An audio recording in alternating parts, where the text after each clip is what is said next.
2026년 4월 7일 오전 BMO 스타디움의 기자회견장에는 기이한 분위기가 감돌았습니다. 이는 베테랑 기자들조차 북중 미 카리브 축구연맹 챔피언스컵 8강전을 앞두고 좀처럼 경험하기 힘든 광경이었습니다. 통상적으로 이곳은 결연한 선전포고나 뜨거운 심리전 혹은 극도로 절제된 사교적 답변이 오가는 장소입니다. 하지만 크루즈 아술의 사령탑이 입장했을 때 그의 모습에서는 정복자의 자신감이나 전술을 숨기려는 과묵함은 찾아볼 수 없었습니다. 대신 그는 해답이 없는 방정식에 직면한 수학자 혹은 평생 신봉해온 물리법칙을 무너뜨리는 초자연적 현상을 목격한 사람의 표정으로 등장했습니다. 카메라의 플래시가 터지는 가운데 몇 초간의 정적이 흐른 뒤 그가 입을 열었을 때 그것은 일반적인 경기 분석이 아니라 단 한 명의 천재 앞에서 느끼는 전술적 무력감에 대한 충격적인 자백이었습니다. 멕시코 팀 수장의 이 고백은 기자회견을 순식간에 공포와 경외심에 대한 간견장으로 바꾸어 놓았습니다. 그는 로스앤젤레스 축구클럽이 올랜도 시티를 6대 0으로 대파한 경기 영상을 48시간 동안 정밀 분석했다고 밝혔습니다.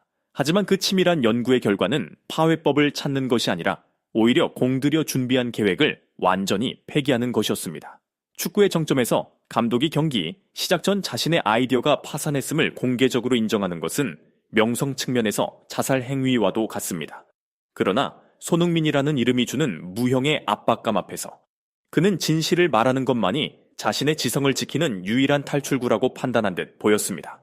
그는 당초 5명의 후방 수비수와 2명의 수비형 미드필더를 배치해 난공불락의 콘크리트 방어월을 구축하려 했으나 2026년 버전의 손흥민 앞에서는 모든 방어벽이 열대성 폭풍 앞의 종이장처럼 무력해진다는 사실을 깨달았다고 시인했습니다. 이러한 교착 상태는 단순히 손흥민이 골을 많이 넣기 때문이 아니라 이 감독이 전술적 중력이라 명명한 소름 돋는 전문적 개념에서 비롯되었습니다. 이는 한국의 슈퍼스타가 보여주는 진화의 새로운 단계로 서구 분석가들은 이를 공간 왜곡이라 부르기 시작했습니다. 크루즈 아술의 전략가는 일반적인 축구에서 수비수는 선수나 지역을 마크하지만 손흥민의 경우 그 존재 자체가 강력한 인력을 발생시켜 모든 수비 시스템을 뒤틀어버린다고 설명했습니다. 손흥민이 후반구로 내려오거나 측면으로 빠질 때 그는 단순히 공을 운반하는 것이 아니라 상대의 공포를 함께 끌고 다닙니다. 손흥민이 경기장 어느 좌표에든 나타나기만 하면 최소 3명의 수비수가 생존 본능에 따라 그에게 흡수되듯 끌려가게 됩니다. 이때 다른 지역에 치명적인 구멍이 생기며 바로 그 순간 손흥민의 함정이 가동됩니다. 공간을 메우기 위해 설계된 파이브백 수비진은 오히려 손흥민이 공간을 조작하는 도구로 전락하며 경험 많은 수비수들은 천재적인 두뇌가 조종하는 체스판 위의 말처럼 힘없이 끌려다니게 되는 것입니다. 경이로움의 깊이는 손흥민이 단순한 해결사의 이미지를 완전히 벗어던지고 최정상급 설계자로 거듭났다는 점에 있습니다.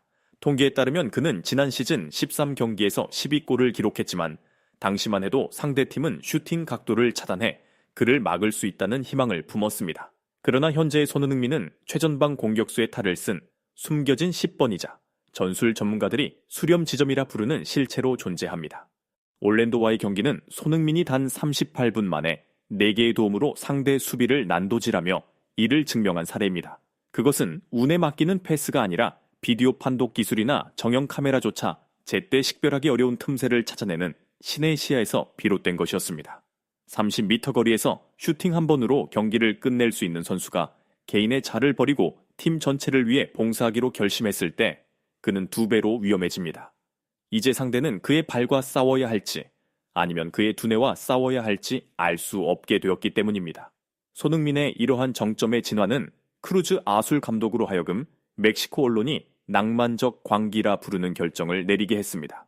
무의미한 수비 전술 속에서 고사하느니 차라리 로스앤젤레스 축구클럽과 정면으로 맞붙는 공격 축구를 선택하겠다고 선언한 것입니다. 이는 과도한 자신감이 아니라 거부할 수 없는 아름다움 앞에 무릎을 꿇은 일종의 철학적 항복입니다. 그는 손흥민 앞에서 수비벽을 쌓는 것은 추하고 굴욕적인 패배만을 초래할 뿐이라고 단언했습니다.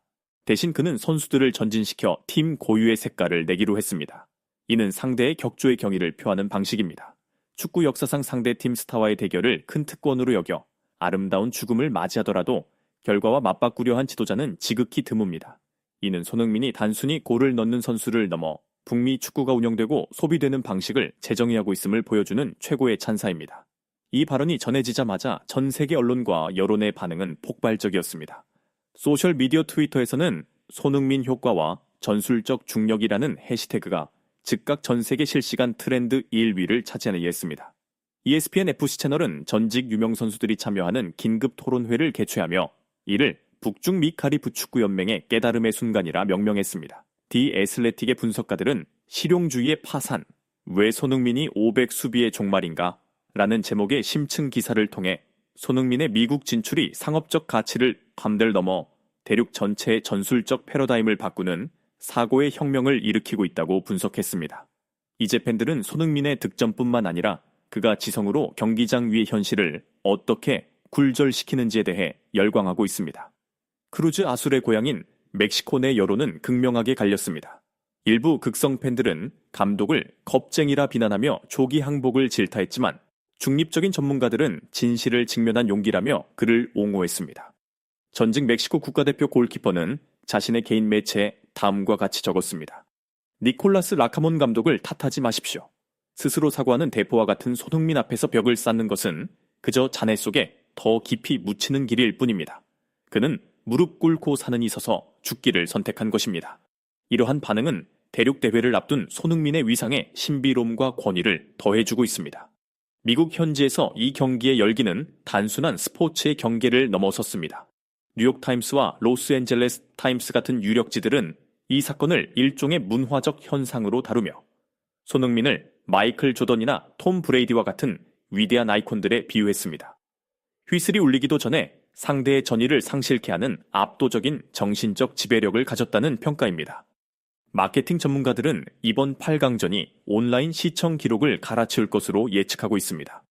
사람들은 의외의 결과를 기대하는 것이 아니라 기자회견장에서 이미 상대를 굴복시킨 손흥민의 두뇌가 경기장에서 어떤 기적을 연출할지 목격하고 싶어 하기 때문입니다. 이 사건은 손흥민이 로스앤젤레스 축구클럽에서 구축하고 있는 정신적 유산에 대한 논의로도 이어졌습니다. 자신의 주 포지션을 포기하고 낮은 위치에서 경기를 조율하며 데니스 부안가와 같은 동료들에게 기회를 제공하는 모습은 리더십 예술의 정수로 꼽힙니다.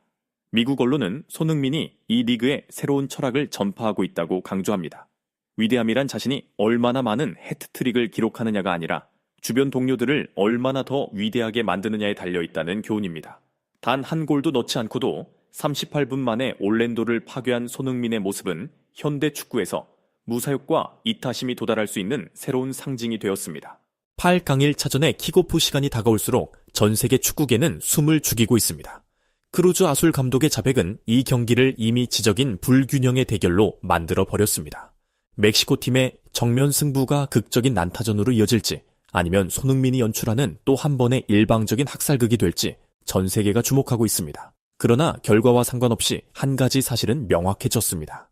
2026년의 손흥민은 단순한 축구 선수가 아닙니다. 그는 전술적 현상이며 모든 방어 체계를 무력화하는 도전자이자 가능성과 불가능의 경계를 허물어버린 위대한 지배자입니다. 상대가 전술적 패배를 인정한 이 용기야말로 손흥민의 찬란한 경력에서 가장 빛나는 왕관이 될 것입니다. 내일의 경기는 단순히 다음 라운드 진출을 다투는 싸움이 아니라 모든 처지 노력이 무의미해진 경지에 도달한 천재의 동무대가 될 것이며 5명의 수비수든 10명의 수비수든 그들은 단지 지력과 체급이 만들어낸 절대적 지배의 증인이 될 뿐입니다.